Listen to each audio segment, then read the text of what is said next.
Let us talk a little bit more about the summation symbol. So this big capital sigma sign, it's the Greek letter sigma, and then the sum from I is 1 to n ai. This means you have an index I, which appears inside the sum, and this index runs from the lower number to the higher number, so from 1 to n in this case, and then you sum all those terms.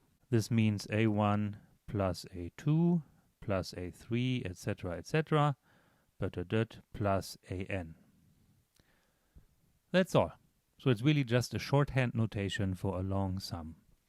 You can start at other values. For example, you can write something like I is equal 3 to 10 ai, okay? And then you would start the sum at 3 and not at 1. So a3 plus a4 plus plus a10.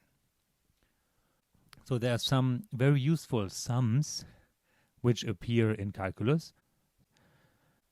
For example, the first one. Sum I is 1 to n of I. Okay?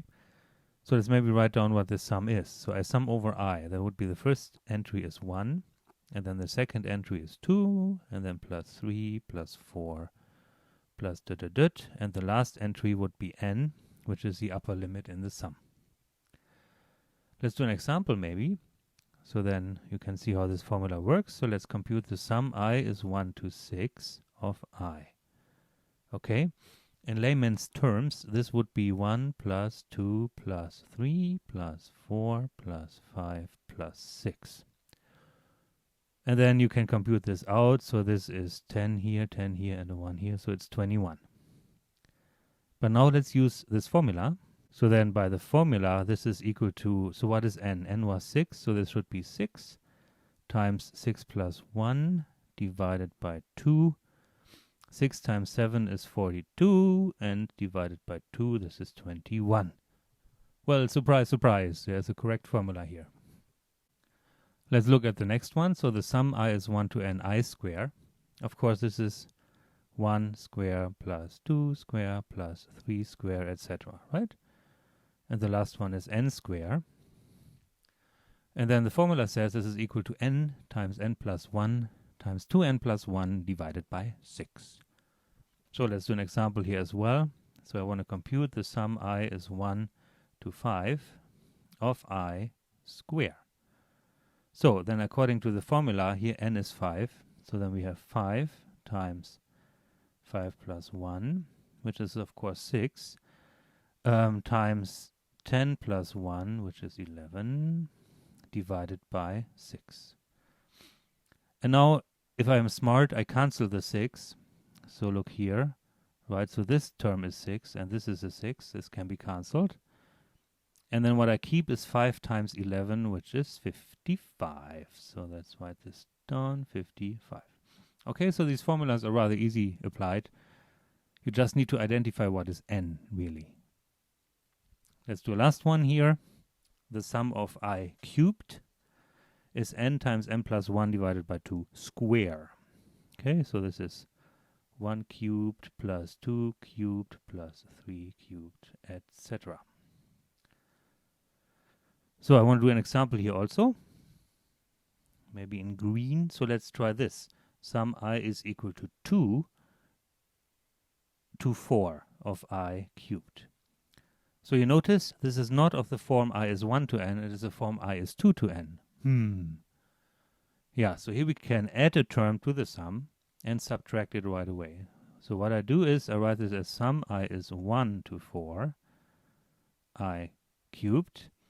But then the first term, when I is equal to 1, is too much, right? I artificially added it, so I need to subtract this term, which is 1 to the 3. Okay, I make up for the term which I added, extra. Then for the first bit, I can actually apply the formula where n is equal to 4. So this is 4 times 4 plus 1 divided by 2 all squared. And then minus 1. Now 1 to the third is 1. So that's this. And then here 4 divided by 2 is actually 2. 2 times 5 is 10. 10 squared is 100. 100 minus 1 is 99. So we get this.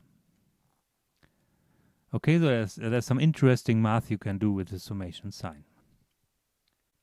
Now here I show you some properties of the summation. So let's look at the first one. Sum I is 1 to n of a constant c. Okay, so this would be c plus c plus plus c and exactly n times. And then of course this is n times c. Okay, so even though the c does not have the index I, we still do the summation, but in this case we sum over all the same terms, which is n times this term c. The second property here, we have a scalar factor c in front of each of the ai, and we can take it out to the front. So I will not do the proofs here for this property, I just show it to you. In this third property we have the summation, so if you have a sum I is 1 to n of ai plus bi, then you can first do the sum of the ai and then add it to the sum of the bi. Okay, so in this sense the summation sign respects addition. And it also respects subtraction, so if you have the difference of ai minus bi, it's the same as the difference of the sum of the ai minus the sum of the bi. Very useful properties, and they're also quite natural. This is stuff you really would like to do, and it works. Let me summarize. The summation symbol I is 1 to n ai means sum a1 plus a2 plus and so on plus an.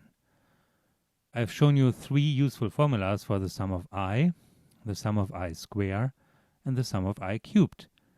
You not necessarily need to remember those, but you need to know where to find them if you need them. And then the sums respect operations such as addition and subtraction and multiplication by a scalar.